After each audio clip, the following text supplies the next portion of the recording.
Hello everyone. इस video में हम देखेंगे 3 इंच पैराबोलिक आर्क, जो कि S7 का एक बहुत अच्छा टॉपिक है। और ये जो क्वेश्चन मैंने लिया हुआ है ये क्वेश्चन पेपर में आया हुआ है। और प्लीज़ इस क्वेश्चन को शुरू करने से पहले चैनल को सब्सक्राइब कर दें, और जब वीडियो देख लें तो उसके बाद प्लीज़ वीडियो को लाइक कर दें अगर आपको पसंद आए, और अगर ज़्यादा ही पसंद आ जाए तो प्लीज़ शेयर भी कर दें इसको। तो क्वेश्चन पढ़ते हैं हम पहले। Draw the bending moment diagram for 3 hinged parabolic arch with span 75 metre and rise 6 meter if it carries a UDL of 10 kN per meter over left hand part of the span and the point load of 20 kN acting at 20 meter from the right hand support. Also calculate the axial thrust in the arc at 25 meter from the left support. तो question के अंदर दो चीज़ करनी है हमें। सबसे पहले तो बेंडिंग मोमेंट डायग्राम ड्रॉ करना है, और दूसरी जो चीज़ है वो कैलकुलेट करना है एक्सियल थ्रस्ट। एक्सियल थ्रस्ट कहाँ एक्ट करना है, वो करना है 25 metre away from left hand support. अब ये लेफ्ट हैंड सपोर्ट हमारा ये है, तो इससे 25 मीटर, यानी कि अब जैसे यहाँ देख रहे हैं 25 मीटर, तो यहाँ पे एक्सियल थ्रस्ट निकालना है हमें, ठीक है। इसके अलावा और क्या बात है, क्वेश्चन में जो जो गिवन है उस हिसाब से मैंने डायग्राम बना लिया। जैसे कि आप ये देख रहे हैं पूरा एक 75 इसका लेंथ है, जो कि आप दी जाएंगे विद स्पैन ऑफ 75 मीटर, ठीक है। और उसका राइज है 6 मीटर, जो कि आपको यहाँ पे गिवन है 6 मीटर। और if it carries a UDL of 10 kN over the left hand part, मतलब डायग्राम आपको खुद बनाना होगा, एक्चुअली ये गिवन नहीं होगा। तो लेफ्ट हैंड पार्ट यानी कि इस साइड लेफ्ट हैंड पार्ट पे इस जगह हाफ, वो भी लेफ्ट हैंड हाफ, यानी कि 75 का हाफ मान लो, तो यहाँ से हाफ होगा, तो उस जगह हमारा यूडीएल एक्ट कर रहा है 10 kN का, ठीक है। इसके अलावा ये 20 kN एक्ट कर रहा है हमारा राइट हैंड साइड से 20 मीटर अवे, तो 20 metre away right hand side से। ये हमारी आर्क है जो कि पैराबोलिक है। इसे सर्कुलर के साथ बिल्कुल मैच ना करें, क्योंकि सर्कुलर की अपनी कंडीशंस होती हैं। सर्कुलर के अंदर आप सर्कुलर प्रॉपर्टी लगा सकते हैं, जैसे कि डायमीटर और रेडियस, लेकिन ये पैराबोलिक है तो इसके फॉर्मूले भी अलग होंगे एक्स और वाई निकालने के, यानी कि ये डिस्टेंस और ये डिस्टेंस निकालने के। इसके अलावा मैं आपको बता दूँ, जो यहाँ इसके जो ये पॉइंट है ए और बी, यहाँ पर दो तरह के फोर्स एक्ट कर रहे हैं, एक तो हॉरिजॉन्टल फोर्सेस और वर्टिकल फोर्सेस, ठीक है। ये दो अलग अलग कलर से डिफाइन इसलिए किए हुए हैं, मैंने इसलिए बनाया ताकि आपको पता रहे कि जो आर है आर बी के इक्वल बिल्कुल नहीं होगा। मतलब हो सकता है आर ए कुछ और हो, आर बी कुछ और हो, डिपेंडिंग अपॉन द सिचुएशन कि यहाँ पर किस तरह की लोडिंग है, ठीक है। अगर यहाँ पे इवन लोडिंग होती तो ये दोनों R A is equal to R B होता है, लेकिन यहाँ इवन लोडिंग नहीं है, यहाँ पे यू डी एल है, यहाँ 20 kN है।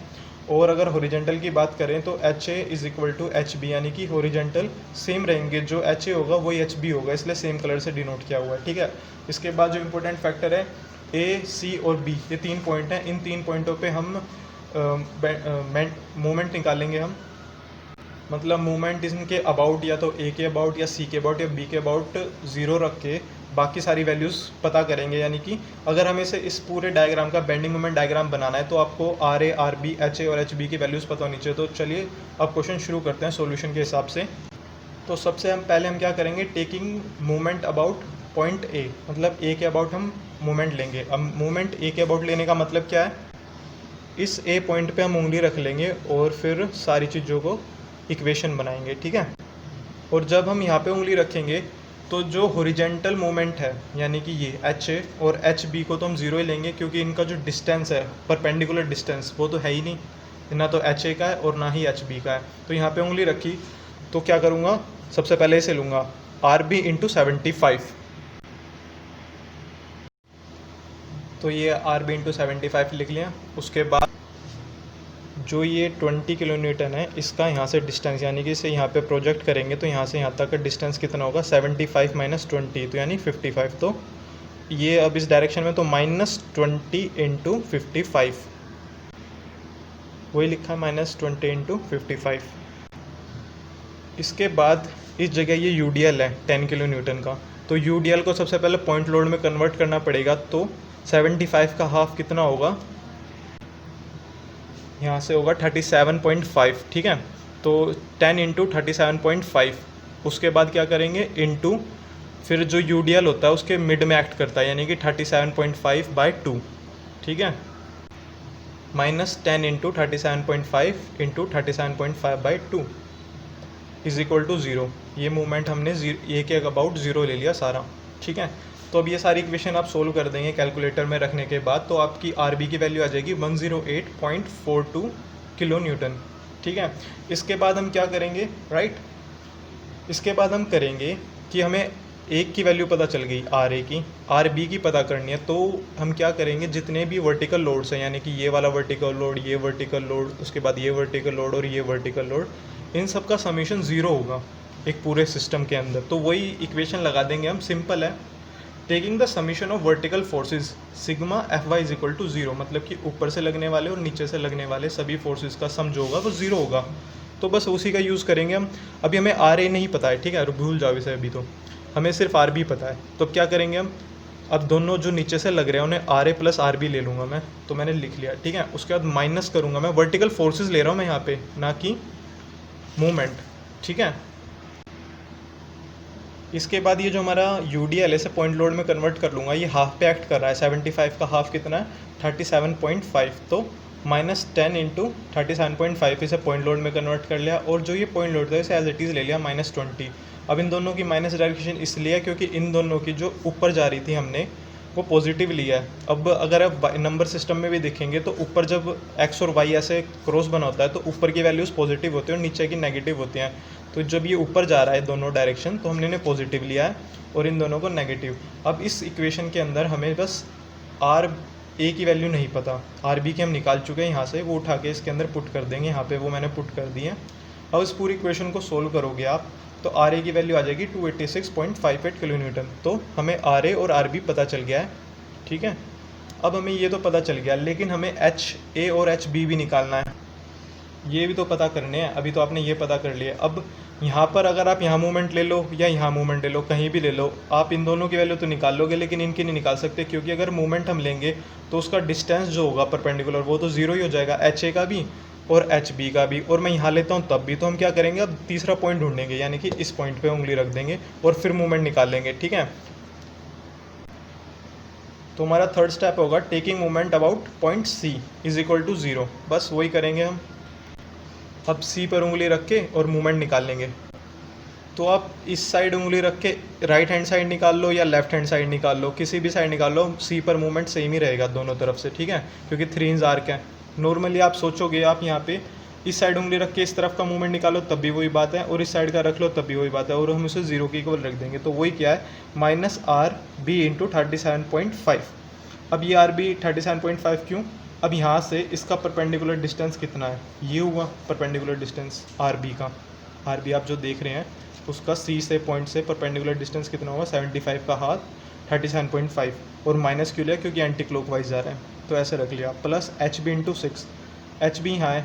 अब 6 क्या है, 6 इसका राइज था, ठीक है, 6 इसके बीच का डिस्टेंस HB का, ये क्योंकि परपेंडिकुलर डिस्टेंस लेना है हमें, तो 6 हुआ यहाँ पे, तो वो लिया प्लस में। अब ये क्यों प्लस में लिया, क्योंकि ये ऐसे घूमेगा इस डायरेक्शन में, देखो इस पे उंगली है तो ये यूँ घूमेगा तो एंटी क्लॉकवाइज, और ये यूँ घूमेगा मतलब ये एरो यूँ जाएगी, तो ये हमारा हुआ क्लॉकवाइज, तो इसे पॉजिटिव लिया, HB इंटू 6 कर दिया, प्लस 20 इंटू 17.5। ये 17.5 कैसा है, ये भी घबराने की ज़रूरत नहीं है। जो आपने 20 लिया है ना, इसे ही पॉजिटिव लिया है क्योंकि ये भी क्लॉकवाइज डायरेक्शन में है, डाउनवर्ड है क्योंकि ऐसे घूमेगा, ठीक है। तो 20 इंटू 7.5 कैसा है, 7.5 ऐसा आया क्योंकि यहाँ 37.5 ये था इसका बीच का डिस्टेंस, -20 कर दोगे तो उसके अंदर आ जाएगा 17.5, तो यहाँ से आ गया। इसके बाद उस इक्वेशन को भी हम कैलकुलेटर में के सोल्व कर लेंगे, ऐसे पूरा बताऊंगा नहीं मैं एज इट इज़। तो HB की वैल्यू आ जाएगी हमारी 619.29 किलो न्यूटन। अब जैसे कि मैंने आपको पहले ही बताया था वीडियो के स्टार्टिंग में, HA और HB इक्वल रहेंगे, तो इक्वल ही रखे हैं मैंने, दोनों इक्वल हैं, ठीक है। हर कंडीशन में HA और HB इक्वल रहेंगे जब तक ये सिमेट्रिक है, जब तक ये 3 इंच आर्क सिमेट्रिक है। कभी कभी ऐसा होगा कि ये वाला पॉइंट यहाँ है और ये जो RB है वो यहाँ है, अगर ये दोनों एक ही लाइन में नहीं है तो HA और HB की वैल्यू चेंज होगी, वरना आंख बंद करके आप देख सकते हो कि HA और HB की वैल्यू सेम रहेगी। अब हमें इसकी सारी फोर्सेस पता चल गई, HA, RA, RB और HB की सबकी वैल्यूज़ पता चल गई हमें। अब हमें क्या करना है, अब हमें करना है बेंडिंग मोमेंट डायग्राम बनाना है। बेंडिंग मोमेंट डायग्राम बनाने के लिए मोमेंट्स निकालनी पड़ेंगी, ठीक है, और मोमेंट्स हम निकाल चुके हैं, लेकिन मूवमेंट तो आप निकाल चुके हो सेक्शंस पर, लेकिन अब हम सेक्शन पे निकालेंगे, यानी AC सेक्शन पर कितना मूवमेंट लग रहा है मैक्सिमम।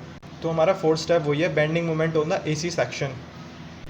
अब हम बस इस सेक्शन को उठा लेंगे, यानी कि जो ये कट आउट है इसे उठा लेंगे पूरा, और डायग्राम में आप देख रहे हो उठा लिया है, ठीक है। अब क्या करना है, हमें बेंडिंग मोमेंट किसी एक x दूरी पर वो कर रहा होगा, एक्ट कर रहा होगा बेंडिंग मोमेंट, वो हमें नहीं पता कि वो कितनी दूरी पर है, ठीक है। यानी कि जो यहाँ पे आप bending moment, maximum bending moment हमें पता ही नहीं कि एक्ट कहाँ करेगा, क्योंकि वहाँ यूडीएल है। अगर पॉइंट लोड होता तो एग्जैक्टली उसी के नीचे होता, लेकिन वहाँ पूरा यूडीएल लगा हुआ है, तो यूडीएल में आपको एक्स की वैल्यू निकालनी पड़ती है नॉर्मली। अगर आप सिंपली सपोर्टेड की बात करो और यूडीएल लगाओ और आपसे पूछा जाए कि बेंडिंग मोमेंट निकालना है, तो भी तो आप पॉइंट निकालोगे ना कि जहाँ मैक्सिमम बेंडिंग मोमेंट होगा। तो वही हम करने वाले हैं, बेंडिंग मोमेंट निकालेंगे। एक्स मान लेते हैं दूरी को, जहाँ पर हमें नहीं पता कितनी दूरी है, उस एक्स मान लिया हमने कि एक्स दूरी पर मैक्सिमम बेंडिंग मोमेंट एक्ट कर रहा है, ठीक है। तो वही करेंगे हम, आर ए इंटू एक्स कर लिया, आर ए इंटू एक्स किया हमने सबसे पहले, तो आर ए की डिस्टेंस इंटू एक्स कर लिया, ठीक है। उसके बाद माइनस क्या है, ये वाली वैल्यू। अब हम क्या कर रहे हैं, अगर हम इस पॉइंट पे निकाल रहे हैं तो हमारे लिए जो ये ऐसे चलेंगे क्लॉकवाइज डायरेक्शन में, अब भी सेम रूल है, क्लॉकवाइज पॉजिटिव लेंगे हम, तो वही लिया आर ए इंटू एक्स कर लिया। उसके बाद एच ए की वैल्यू आपको पता ही है 619.29 इंटू वाई क्यू करा, क्योंकि इसका परपेंडिकुलर डिस्टेंस हमारा वाई है, ठीक है। ये जो वाई देख रहे हो आप, ये हमारा परपेंडिकुलर डिस्टेंस है एच ए के लिए, ठीक है। तो हमने यहाँ पे रख लिया। इसके बाद into 10 into x square by 2, ये यूडीएल को निकालने के लिए, ठीक है। अब ये एक्स स्क्वेयर क्यों लिया, क्योंकि हमें नहीं पता ये डिस्टेंस कितनी है, तो सबसे पहले से पॉइंट लोड में कन्वर्ट किया, 10 इंटू एक्स किया। फिर अब जो यूडीएल होता है उसका जो लोड है वो एक्ट करता है हाफ पे, यानी कि एक्स बाई 2, तो यहाँ पे 10x स्क्वेयर बाई 2 हो गया। इसके बाद कुछ नहीं, आपको ये इक्वेशन सोल्व करनी है, लेकिन अब इसके अंदर दो वेरिएबल है। आप मुझसे पूछोगे कि दो वेरिएबल है, तो जो ये y है ना, पैराबोलिक सिचुएशन में y और x का क्या रिलेशन है, वो ये रिलेशन है, ठीक है। फॉर्मूले में जो आप ये देख रहे हैं उसे हम, यानी कि इसे y इज इक्वल टू हम ये लिख सकते हैं 4hx into L minus X और एल स्क्वेयर। एल मतलब टोटल लेंथ यानी स्पैन की लेंथ, वो जो 75 थी। एच मतलब राइज कितना है, जो मेन राइज है, ये वाई वाला राइज नहीं, जो मेन राइज है वो 6 था, तो 6 रख लेंगे, ठीक है। एक्स की वैल्यू तो हमें पता ही नहीं है, तो सिंपली इस इक्वेशन को जब आप दोबारा रीराइट करोगे तो यहाँ पे एच की जगह 6 लिखोगे, एक्स की जगह आप एक्स ही रहने दोगे, एल की जगह आप लिखोगे 75, तो यहाँ पे भी एल स्क्वेयर की जगह 75 आ जाएगा, और बाकी इक्वेशन एज इट इज़ रहेगी जैसा कि आप देख ही रहे हो। तो इसके अंदर आपको क्या करना है, जो अभी आपका ये y था अब वो पूरा x की फॉर्म में कन्वर्ट हो चुका है, ठीक है। x की फॉर्म में कन्वर्ट होने का फ़ायदा क्या हुआ, अब एक वेरिएबल रहेगा, एक इक्वेशन इज इक्वल टू 0 है, तो मोस्टली आई जाएगी। अब यहाँ पे आपका मैक्सिमम बेंडिंग मोमेंट इक्वेशन की ये क्वाड्रेटिक की इक्वेशन बन गई। अब हम क्या करेंगे, इसका डेरिवेटिव ले लेंगे x के रिस्पेक्ट में, ठीक है। तो taking derivative with respect to x ले लिया, उसके बाद हमारे डेरिवेटिव लिया तो हमारे ये आ गया, ठीक है। ये डेरिवेटिव तो सिंपल ही है बिल्कुल, जो हमारी x की वैल्यू थी वो सिंपल हो जाएगी, और जो x स्क्वेयर था वो 2x हो जाएगा, यानी कि 2 बाहर आ जाएगा, 2 इंटू 2.36, पीछे जाके देख लेना तो 4.72 आ जाएगा, ठीक है। तो सिंपल है, डेरिवेटिव में कोई ज़्यादा वो नहीं था, तो यहाँ से आप इसे 0 के इक्वल रख देंगे आप, ठीक है। 0 के इक्वल रखने के बाद क्या होगा, अभी से भूल जाओ, अभी आपकी इक्वेशन ये बन गई, ठीक है। उसके बाद x को मतलब ये सब किया तो हमारी x की वैल्यू आई 18.77 मीटर, यानी जो x की वैल्यू है, यानी कि इस A पॉइंट से 8.77 मीटर दूर तक हमारा मैक्सिमम बेंडिंग मोमेंट एक्ट करेगा। तो maximum bending moment can be given as, तो दिया जा सकता है कैसे, कि जो हमारी mx की वैल्यू थी, यानी इस इक्वेशन के अंदर जो आप ये देख रहे हैं mx, इसके अंदर x की वैल्यू रख देंगे 18.77, तो हमारा मैक्सिमम बेंडिंग मोमेंट पता चल जाएगा कितना है। तो हमारा मैक्सिमम बेंडिंग मोमेंट x की वैल्यू रखने के बाद आया 831.19 किलो न्यूटन मीटर, क्योंकि ये इसकी न्यूटन किलो न्यूटन मीटर रहेगी यूनिट, क्योंकि ये बेंडिंग मोमेंट है। उसके बाद हम क्या करेंगे, सी बी सेक्शन पे निकालेंगे, मतलब अभी हमने ए सी सेक्शन पे निकाला था, अब हम इसे सी बी सेक्शन पे निकालेंगे, ठीक है। तो निकालने के लिए अब क्या करेंगे, इसके अंदर भी सेम, पर इसके अंदर हमें ना एक बेनिफिट है कि इसके अंदर पॉइंट लोड दिया हुआ है, यानी कि इस साइड हमारा पॉइंट लोड एक्ट कर रहा था 20 किलो न्यूटन, तो जाहिर सी बात है जो पॉइंट लोड एक्ट कर रहा था उसी के नीचे मैक्सिमम बेंडिंग मोमेंट होगा, लेकिन हमें y की वैल्यू तो नहीं पता है, तो y की वैल्यू ऐसे निकलते कि x इस तरफ से मान लेंगे, पहले x उस तरफ माना था और y ऐसे, ठीक है। तो x और y का जो ये रिलेशन मैंने आपको बताया था अभी 4th स्टेप के अंदर, वो यूज़ करेंगे हम y की वैल्यू निकालने के लिए, ठीक है। और इसके अंदर हमें x की वैल्यू निकालने की ज़रूरत नहीं पड़ेगी। वो क्यों नहीं पड़ेगी, क्योंकि हमें पता है कि मैक्सिमम बेंडिंग मोमेंट हमारा 20 किलो न्यूटन के अंडर में है, और 20 किलो न्यूटन कितनी दूर है हमारे इस स्पॉट से, वो है 20 मीटर दूर, ठीक है। ये क्वेश्चन में गिवन है ऑलमोस्ट, तो इसके अंदर फॉर्मूला रख देंगे y equal to 4hx L minus X और एल स्क्वेयर, ठीक है। हमारा ये फॉर्मूला है, y और x का रिलेशन कहीं भी पता करना, अगर y और x से गिवन हो पैराबोलिक सिचुएशन के अंदर, सर्कुलर में मत लगाना, सर्कुलर का फॉर्मूला अलग है, उसके लिए मैं अलग से वीडियो बना दूंगा। तो y की वैल्यू हमारे आएगी, इसको सोल्व करने के बाद यहाँ पे आपको पता ही है एल स्क्वेयर, एल की वैल्यू 75 रखी है हमने, एच की हमने 6 लिखी है क्योंकि राइज जो था, मेन राइज मतलब कितना ऊंचा है वो हमारा 3 इंच आर्क, वो 6 हाइट पे थे, ठीक है। एक्स की वैल्यू 20 रखनी है क्योंकि हमें पता है 20 मीटर एक्ट कर रहा है इस स्पॉट से, तो 4.69 हमारी वैल्यू आ गई वाई की, ठीक है। वाई की पता चल गया। अब क्या करेंगे, यहाँ पे उंगली रखेंगे और बेंडिंग मोमेंट निकाल देंगे। तो बेंडिंग मोमेंट निकालते टाइम बस ये एक्ट कर रहा होगा आर ए और इस तरफ से एच बी एक्ट कर रहा होगा, ठीक है। तो वैल्यू कैसे बनेगी, यहाँ अपनी आपने यहाँ उंगली रखी और एच बी का डिस्टेंस, एच बी कितना था हमारा 619 पॉइंट समथिंग कुछ था, इंटू वाई, ठीक है, जो परपेंडिकुलर डिस्टेंस है इंटू वाई कर दिया। तो हम थे यहाँ पर BM20 निकाल रहे थे, तो उसके बाद 619.29 इंटू 4.69 जो हमारी वाई की वैल्यू आई थी वो रख दी। उसके बाद ये जो हमारा रिएक्शन था बी पर, ठीक है, तो 108.42 इंटू 20, ये 20 आया हमारे यहाँ से, ठीक है, जो मल्टीप्लाई किया था, तो इससे परपेंडिकुलर डिस्टेंस इसका परपेंडिकुलर 20 हुआ, ठीक है, क्योंकि हमने यहाँ पे उंगली रखी हुई है। तो इस पूरी वैल्यू को सोल्व करने के बाद हमारी जो सी बी सेक्शन के लिए हम मूवमेंट निकाल रहे थे वो इतना आ गया 736.07 किलो न्यूटन मीटर। तो बेंडिंग मूवमेंट डायग्राम हम कैसे बनाएंगे, पहले जो ए बी के निकाला था बेंडिंग मूवमेंट वो लिख लेंगे, उसके बाद सी बी के लिए हमारा जो मूवमेंट आया वो हो गया हमारा, ठीक है। इसके बाद ऐसे डायग्राम बनाना है, आर कैसे बनेगी, उसके बाद यहाँ पे पॉइंट लगेगा ए और सी सेक्शन के बीच में, यहाँ पर सी और बी के सेक्शन के बीच में यहाँ लगेगा पॉइंट। तो यहाँ पर जो हमारा मूवमेंट आता है वो यहाँ लिखेंगे, फिर यहाँ लिखेंगे। तो हमारा एक पार्ट तो कंप्लीट हो गया क्वेश्चन का। दूसरा पार्ट था हमारा एक्सियल थ्रस्ट निकालने का। तो जो हमें एक्सियल थ्रस्ट निकालनी थी आर्क में, वो at 25 metre from the left support. अब हमारा लेफ्ट सपोर्ट ये है और 25 मीटर यानी कि इससे दूर, यानी कि इस जगह पे निकालनी है। तो इस सेक्शन को भूल जाओ, बस इस सेक्शन को उठा के कट आउट निकाल लेता हूँ मैं इसका। तो एक्सियल थ्रस्ट जैसा कि आपको पता ही है, उसे हम Q से डिनोट करेंगे, N होगा हमारा थ्रस्ट, नॉर्मल थ्रस्ट, और ये हमारा रेडियल Q जो हमारा रेडियल थ्रस्ट। तो हमें Q की वैल्यू निकालनी है जो कि 0 आएगी ऑलमोस्ट, अगर माइनस में भी आते तो भी उसे 0 ही मान लेंगे, ठीक है। तो यही हमें निकालना है। हालांकि इन दोनों जो Q और N का फॉर्मूला है जो आप ये देख रहे हैं नीचे, और इससे नीचे जो ये देख रहे हैं, इसका एक अपनी एक डेरिवेशन है, क्योंकि इसे थीटा के वो निकालना पड़ता है परपेंडिकुलर, फिर उसे कंपोनेंट में रिजोल्व करते हैं। लेकिन वो सब करने की ज़रूरत नहीं है आपको, बस एज इट इज़ ये फॉर्मूला अगर एज इट इज़ याद रख लोगे तो आपका काम जल्दी बच जाएगा।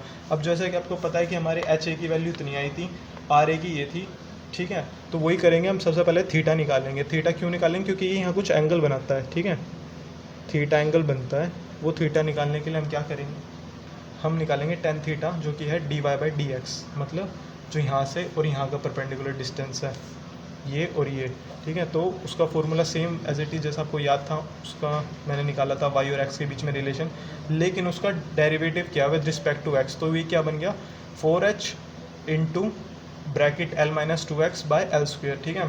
तो यहाँ पे सारी वैल्यूज़ रख दोगे तो थीटा की वैल्यूज़ आ जाएंगी हमारी, क्योंकि आपने इस tan थीटा को भी उधर भेजना है इन्वर्स करके। तो कैलकुलेटर से थीटा की वैल्यू आ जाएगी 6.09 डिग्री। इसके बाद हमें क्या करना है, जो नॉर्मल थ्रस्ट का बेसिक फॉर्मूला जो हर जगह ये यूज़ होगा इन क्वेश्चनों के अंदर, हालांकि इसकी डेरिवेशन भी है, आप चाहोगे तो मैं उसे सर्कुलर में और अच्छे से समझा सकूँ इसकी डेरिवेशन को, लेकिन फिलहाल अभी आप ये याद रख लिए n = v sin theta. v के साथ साइन लगेगा, ठीक है, और h के साथ लगेगा कोस थीटा। अब ये v क्या है, v हमारा वर्टिकल फोर्स है जो इस एरिया पे एक्ट कर रहा है। वो कैसे निकलेगा, वो निकलेगा आपका, क्योंकि यहाँ पे 10 किलो न्यूटन था UDL, और इसका जो डिस्टेंस हम ले रहे हैं वो, तो जो हमारी वर्टिकल की वैल्यू है v की वैल्यू वो -25 × 10 कैसा है, क्योंकि हमारा जो UDL यहाँ पे एक्ट कर रहा है, जैसा कि आप जानते हैं यहाँ पे UDL एक्ट कर रहा था हमारा, ठीक है। तो उसका जो डिस्टेंस है वो 25 ही रह गया, ठीक है, क्योंकि हमने 25 सेक्शन ही लिया हुआ है। तो 25 × 10 कर देंगे हम इसे 10 किलो न्यूटन पर मीटर, तो ये पॉइंट लोड में कन्वर्ट हो जाएगा, ठीक है। ये डाउनवर्ड डायरेक्शन में तो मैंने माइनस ले लिया, -25 × 10 ये पॉइंट लोड कन्वर्ट होगा, प्लस 28.58 ये कहाँ से आया, ये यहाँ से आया इस रिएक्शन से। तो इन दोनों का समीशन करेंगे हम, तो मेरा आया 36.58। तो वर्टिकल कितना हुआ ये लिख दिया मैंने 36.58, ठीक है। तो क्या हुआ इससे हमें ये पता चलता है, तो v की वैल्यू ये आ गई, ठीक है। अब साइन डिग्री जो ये थीटा है, थीटा की वैल्यू मैंने यहाँ से निकाली हुई थी, तो साइन 6.09 डिग्री आ गया। उसके बाद ये जो वैल्यू थी हमारी h, हॉरिजेंटल थ्रस्ट कितना है, हॉरिजेंटल तो हमारा सेम ही है जो ये निकाला हुआ है 619, वो यहाँ रख दिया, इंटू कोस थीटा सेम वही वैल्यू दोबारा से, तो हमारी जो वैल्यू आएगी एन, नॉर्मल थ्रस्ट जो हमारा आया है एन की वैल्यू, वो 619.68 आई है, ठीक है। ऑलमोस्ट इसकी इक्वल आई होगी सिर्फ इस केस में, इत्तेफाक है ये, ऐसा ज़रूरी नहीं कि ये दोनों सेम है, ठीक है। तो अब हमें Q का फॉर्मूला लगाना है। Q का फॉर्मूला लगाएंगे हम, क्या जो N का फॉर्मूला था सेम Q का ही है, लेकिन इसके अंदर साइन चेंज कर देना, पहली रिक्वायरमेंट। और जो यहाँ पे साइन था वो यहाँ कोस हो जाएगा, जो कोस था वो साइन हो जाएगा, मतलब अल्टरनेटिव चेंज, ठीक है। बस वही करना है हमें। हम क्या करेंगे, तो वी कोस थीटा की जो वैल्यू है, अब यहाँ पे सेम वी की तो यही रहेगी जो है वी की। यहाँ पे अब हमें साइन था, यहाँ पे कोस करना है, ठीक है। कोस की वैल्यू यहाँ कोस रख देंगे, यहाँ ऐसे रख देंगे साइन। इसकी वैल्यू अगर माइनस में आ जाए तो उसे जीरो ले लेना, जीरो किलोमीटर, यानी कि इस पर रेडियल थ्रस्ट नहीं लग रहा, यहाँ रेडियल थ्रस्ट नहीं लग रहा है। ऐसा ज़रूरी नहीं कि वो जीरो ही आए, कुछ भी आ सकता है, पॉजिटिव ही वैल्यूज़ आ सकती हैं। तो हमें रेडियल थ्रस्ट रिड्यूस करना पड़ता है किसी भी ब्रिज को बनाते टाइम, ठीक है। तो इस वीडियो में इतना ही। प्लीज़ वीडियो को लाइक ज़रूर कर देना, और अगर आपको कोई डाउट हो तो आप मुझे कमेंट सेक्शन में अगर बता सकते हैं, मैं उस क्वेश्चन को सोल्व करने के लिए नेक्स्ट वीडियो में उस क्वेश्चन का सॉल्यूशन आपको प्रोवाइड कर दूंगा। Thank you for watching.